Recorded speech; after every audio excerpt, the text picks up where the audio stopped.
Thank you for that live report. An expanded recall on Boar's Head deli meat in just the last 24 hours, grabbing the attention of shoppers across our area. The recall was first announced last week, involving packaged meat and poultry after it was believed to have been tainted with listeria.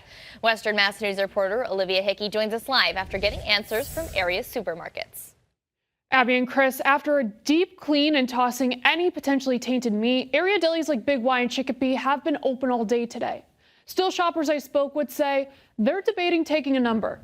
Another week, another deep clean for deli departments across Western Mass after Boar's Head issued another deli meat recall this week. As soon as we got word, even before doors opened, everything was out, cleaned, and then by 1 p.m. we were back and open and ready to go for business. Big Y and other delis received word about an extension to the Boar's Head product recall. The original recall last week was for meat potentially containing bacteria causing a serious infection known as listeria. The company learned their meat was linked to a current national listeria outbreak. In all, it's 7 million pounds of meat. While some customers were ready to fill their carts with lunch meat, maybe in the next couple days I might switch to the Big Y brand, but I'm still pretty confident that they handle stuff pretty well. Others are raising alarms. One customer we spoke with off camera claiming her sister got sick a day after eating deli meat last week. She's feeling better, but they're switching to other lunchtime options. Right now, we're not going to buy anymore anything from the deli, maybe cheese. Looking at the big picture, the CDC has recorded 34 cases across the country in 13 states and 2 deaths. 2 of the cases are in Massachusetts, Mass DPH confirming one in Hamden, another in Hampshire County.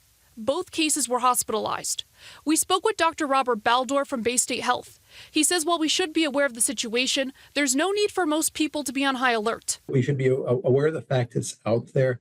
Like most of these things, the people that are most at risk for severe disease are those of the elderly or immunocompromised, pregnant women and newborns as well. Lots of people can get these things and have some stomach upset and no big deal. If you are looking to protect yourself and your family, he says it's a good idea to avoid drinking unpasteurized milk, cooking foods well, and cleaning.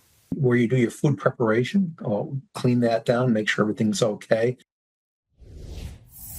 We also checked in with Stop and Shop, a spokesperson telling us they also temporarily closed their delis for a deep clean and removed all products impacted by the recall and disposed of any open meats or cheeses that could have come in contact with the recalled items.